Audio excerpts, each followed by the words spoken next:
my favorite time of the year, Timmy B's primetime pick. So, Timmy B, I want to make sure our audience knows, if it's the same as it was last year when you came on here, you think this is how it's going to end up, correct? Yes. Yes. Okay. Yes. So all right. I don't believe in starting grids. Like the AP poll is nothing more than a starting grid. Yeah. Until you get to Ole Miss in the 6th hole, which isn't a reach, not a reach at all. But until you get to Ole Miss in the 6th hole in the AP poll, it's a starting grid for brand names. And let me preface all of this by saying that the College Football Playoff Committee, even with 12 teams, will be once again at the end corrupt because we have no changes in terms of the criteria. Until such time as we have more specific rules about how they go about their business. Okay, the only thing we know for sure is that a group of 5 team is going to be selected and they'll be in the 12th hole. That's all we really know. Other than that, they can gerrymander this thing, and they have for 4 teams out of the SEC, potentially 4 teams out of the Big Ten. That's just the way it reads. Yeah. Bottom line, we'll do whatever the hell we want to do. See Florida State for details from a year ago. And anybody that is continuing to tout the fact that Florida State deserved not making it a year ago, well, they are part of the corruption, in my view. I agree with that. Have been, will continue to be. All right? This will happen again. It'll probably happen instead of once to an undefeated, untied team that's a conference champion in a major league. It'll probably happen 2 or 3 times to clubs that probably are more deserving with 11-1 teams that are knocked out by 9-3 teams out of either the SEC or the Big Ten. Yeah, it's set up that way. It's Timmy B, I want to run way. this scenario at you because I think this is one way to see if that, like, to really maybe put on full display that there is obvious innate bias. What happens if we get down to selecting that last team or those last couple teams to make the playoff? And let's say there's an SEC team that had a good year, but in their last game, their starting quarterback got injured and cannot play anymore. If they put that SEC team over another team that is deserving without an injury, that to me would put on full display, guys, the check's in the mail, this is how it's going. Do you see that scenario possibly happening? Well, and is that worst absolutely. case? Is that worst case for the committee? It is worst case, but it's best case for us. Because it proves our point. All right? It proves our point. There's no doubt that the brands matter the most. Funneling the money into the power leagues, particularly the Big Ten and the SEC, which is there. I mean, it's written. We know they didn't have to put it in print, but they did. They cared so little. And by the way, the other leagues were okay with it. They let it happen. They didn't fight. They probably should have, but they chose not to. Yeah. So that's the nature of the beast. Look, I'm still upbeat about 12 teams. I think we'll have a better November to remember because we're going to have more games that matter. But if anyone thinks that just because we're going to 12 means that we've solved all the issues, forget about it. All right. So you ready to go? I'm going to go. Let's get Timmy B. Let's get it. We're going to start with 15 when you're ready. 15. And I believe this team would probably be a 1-loss team or no more than 2 losses, but still a 1-loss team. And we'll go 15 through 11. I think Kansas State is going to be 15. Okay. Kansas State is the team that, in my opinion, has the best chance of winning the Big 12 from the original Big 12. Okay. I think they're going to drop a game, maybe even drop the championship game.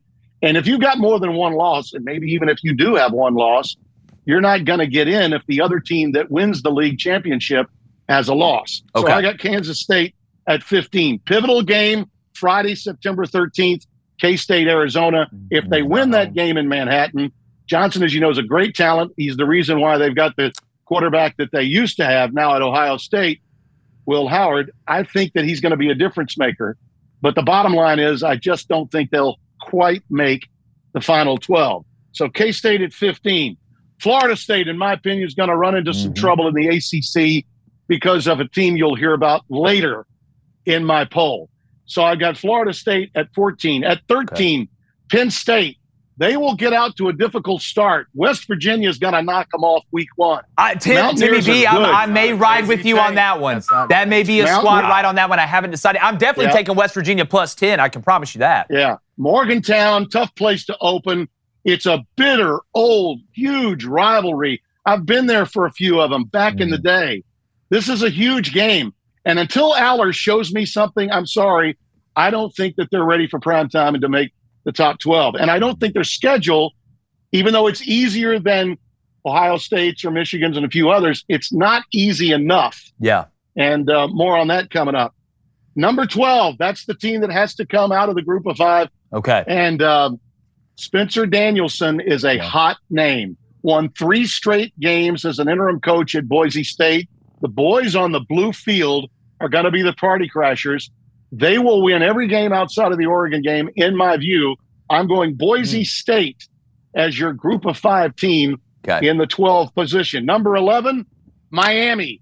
The Hurricanes have a quarterback in Cam Ward that's going to be a huge difference maker, and I think Florida State's going to find this out. I love what Cristobal has done big picture. I know many people think he took a step back, but I think the Canes will take care of Florida early, send a message to the Gators that those folks in the swamp are in for yet another long year, and I like the Canes to crack into the college football playoff. God, Timmy B, who do you got winning the ACC? I can't wait to see this. I got a good idea who it is, but keep going. Sorry. All right, here we go. 10 through 6.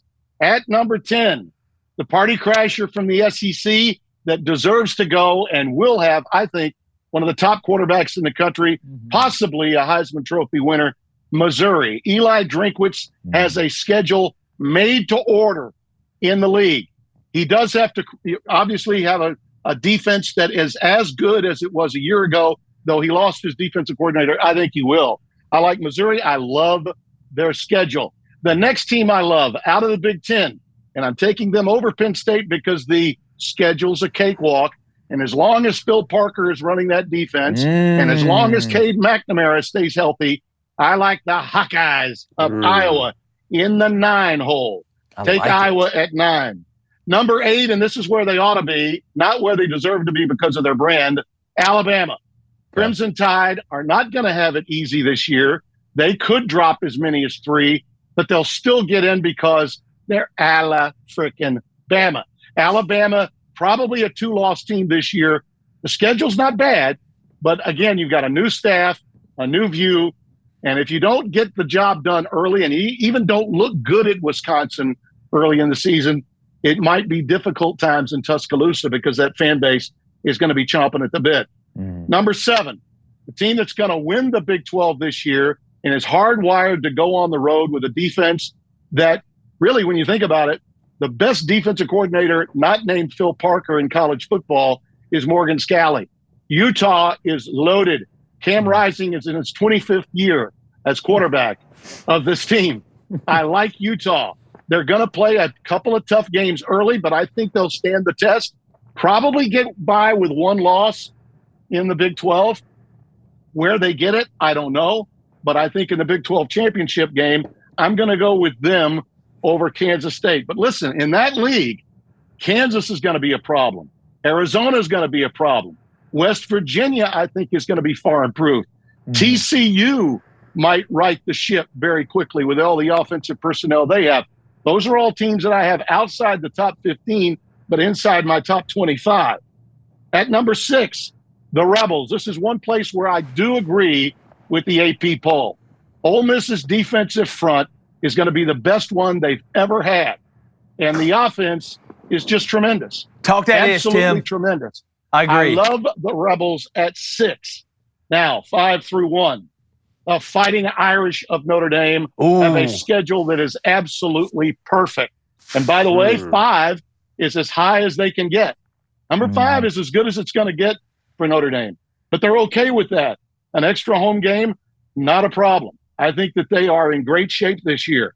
Number 4, the Longhorns of Texas. Sark is plugged in with a good defense, a schedule that will prop him up early with some big-time wins. And if yours goes down, Arch Manning is ready to go.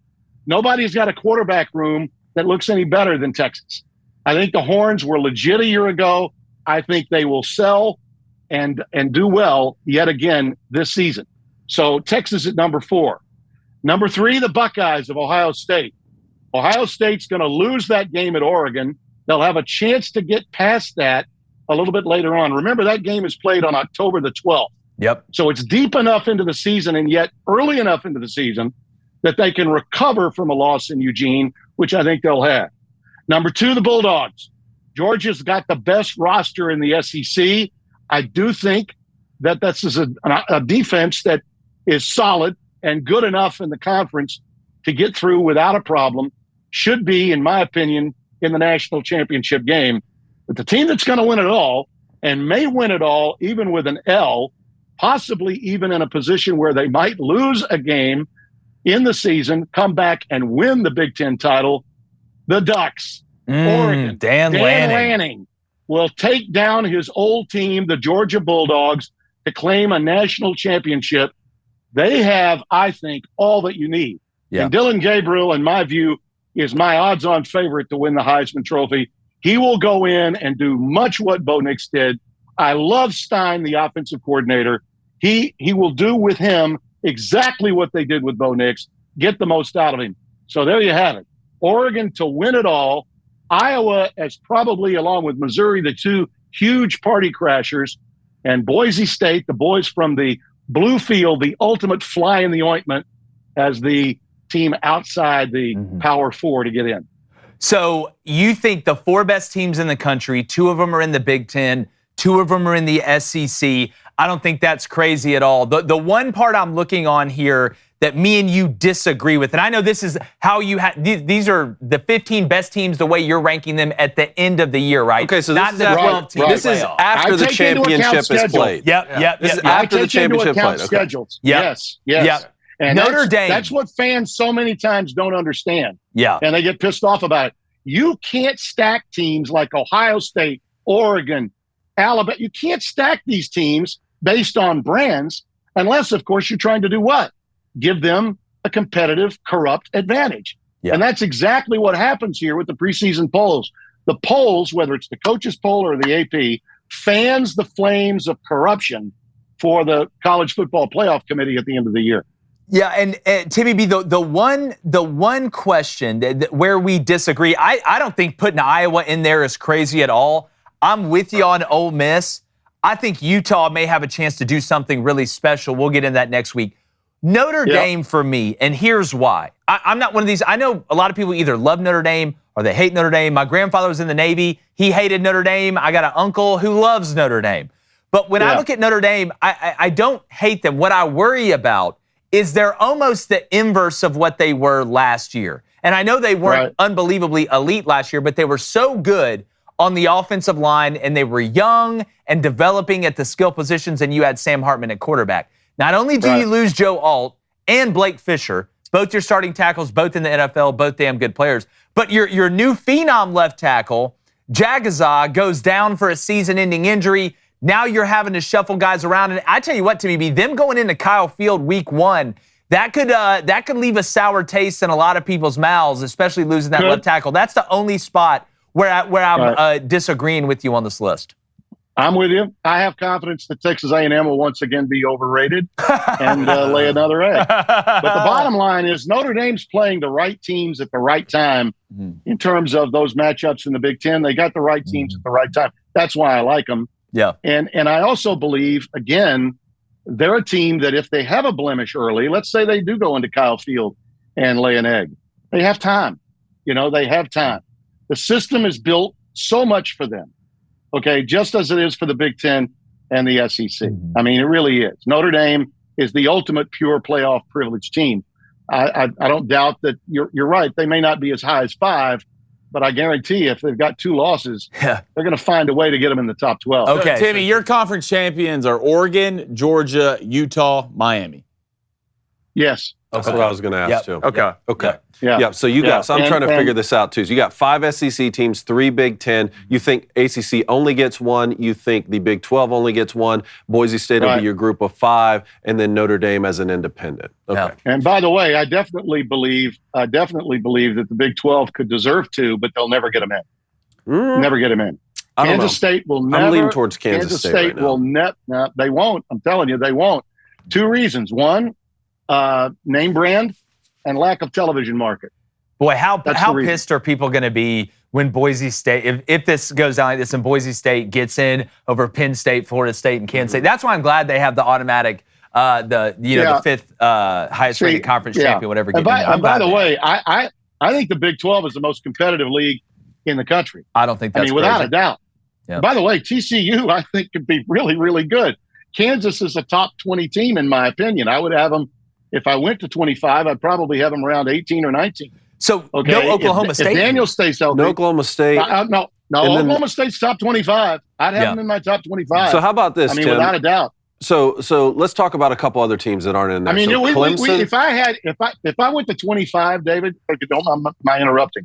Oh, you're good. If I went to 25, I'd have 3 more teams from the Big 12 in there. Yeah. I'd have Kansas.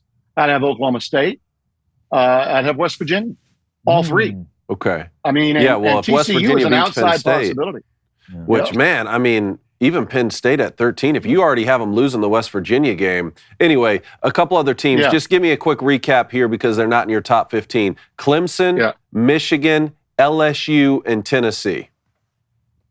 Michigan, I think they lost too much, David. I think also when you have to be the head coach all the way through a season, and Sharon's facing that, there'll be a period of adjustment to some extent. Schedule, I think, is okay, but not great. I don't particularly like their schedule. If I did, I would have found a way to get them in the top 12. I just didn't see it.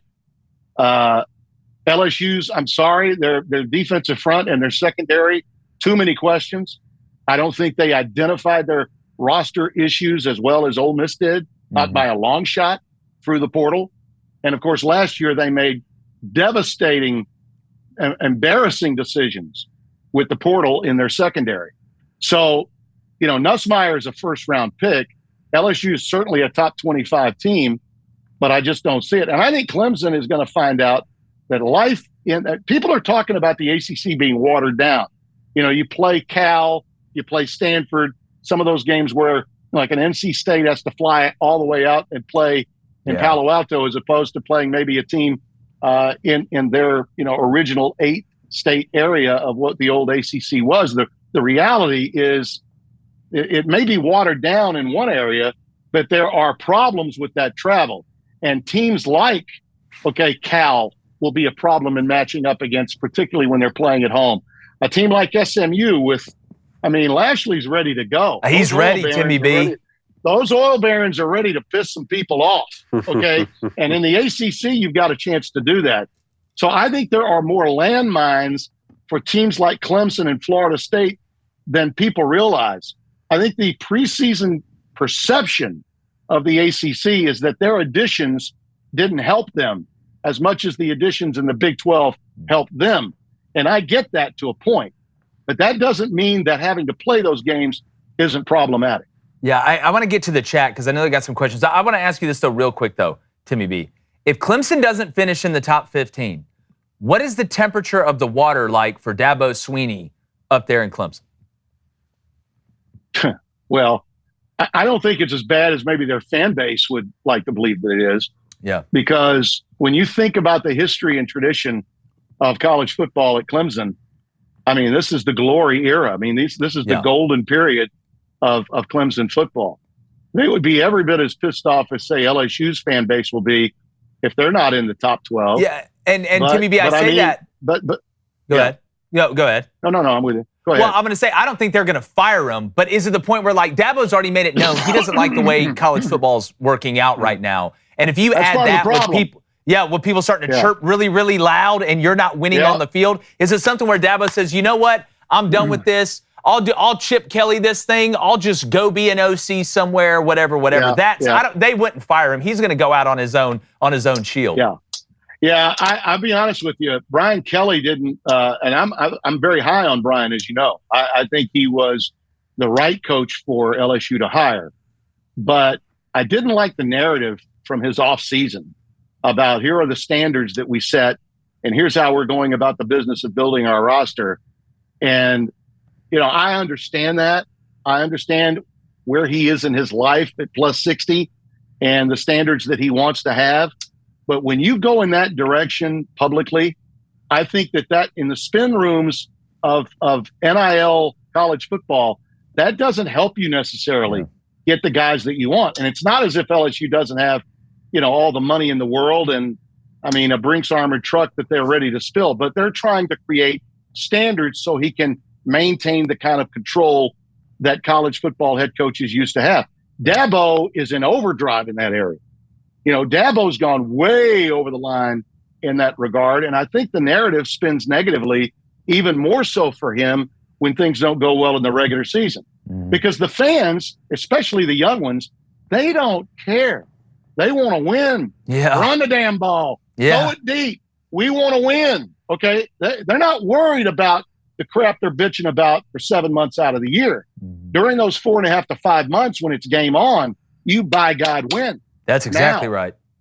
The ultimate cure. All right, Flaming, what's up? All right, let's go to Gruntled Boy. He wants to know, Timmy, as high as Utah's ceiling is, with all these guys coming back from injury, aren't you concerned they will not be at their peak anymore? There's little to no gap between them and the other top Big 12 teams. Oh, the gap is not large. The gap is probably here.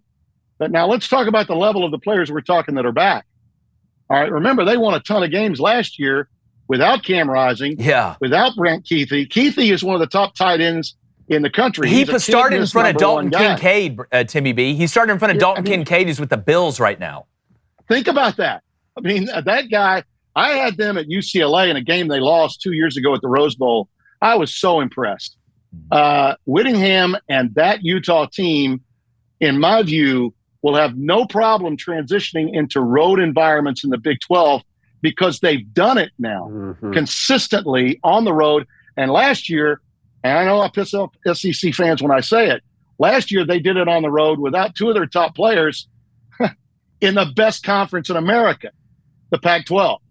Last year, the Pac-12 was the best league top to bottom in the country. I don't give a damn what the SEC loyalists have to say. All right, let's go to Mike Dubb. He wants to know, so Tammy, you believe in Iowa this much, you think they're a playoff team? Yes. I think McNamara will make a difference. I think Tim Lester is going to be a welcomed addition as the offensive coordinator. But more importantly, the schedule. Yeah. As my old friend Bino Cook used to say, the writers never look at the schedule. And they don't. Your Bino Cook impression is so spot on. Schedule. Until you look at the damn schedule, you don't know jack squat. I hadn't stopped looking at it. In the college football season. Yep, and bye weeks are important too, Timmy B. Yep. Everybody keeps saying, "Oh God, well, Ole Miss is definitely going to lose after they play Georgia, or whatever, then have to go to Florida because they're going to be still on a high." There's a bye week in between there. That's massive to be able to bring guys back together. No question, and it's one of the reasons why Sankey is holding on to 8 conference games. Yeah. Okay, they've gotten away with this, and in my view, it's grand larceny. Okay, they've gotten away with playing these November games that we just sweep it under the rug.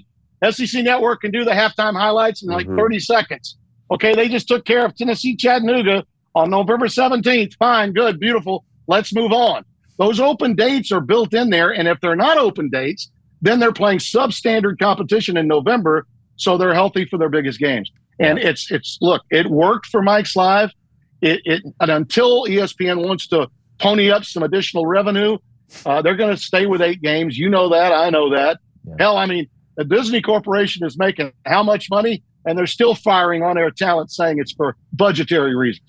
Yeah. Hey, let me just say one thing, though. Until, what happens if they get in a situation where we have to all meet at a gas station and flip a coin to decide a tiebreaker to go to the conference championship? Especially now that conference champions get the automatic bid. The Permian Panthers. If there's a Friday Night Light situation because if you eliminate divisions and you keep adding teams, we are going to see a scenario where the tiebreak is the 4th, 5th, or 6th bullet point. And if you get down far enough in every conference, it ends with a coin flip.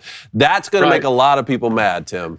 Right. Well, remember this, too. One of the reasons why the guys that are running this thing, all right, many of whom I have great respect for, including Mr. Sankey and certainly Tony Petitti, they kept those title games because they're worth a lot. And they're going to be worth a lot and worth even more as long as the games are relevant to the process of selecting the top 12 teams. Sure. And it'll soon be 14. and then I think it'll finally end at 16. Yeah. Well, we're going to be done. We're going to be done with the 4 teams getting a bye after this year. You think Guaranteed. so? Yeah, we'll only have 2 getting byes the following year, and they're going to build into that long-term deal, which still doesn't start for another couple of years. They're going to build into there the opportunity to move to 16 whenever they want, because inventory still matters. They need the cash more than ever. You can't have these deals and listen, unless in the election season in November, mark this down, unless in November the Republicans get 2 branches of government on their side, the NCAA and what they're trying to do in terms of getting congressional help will never happen. So we're going to be looking at profit sharing, and we're going to be looking at all of the circumstances surrounding giving playoff money to those players. All right. So the need for more inventory is going to continue to escalate. Yeah.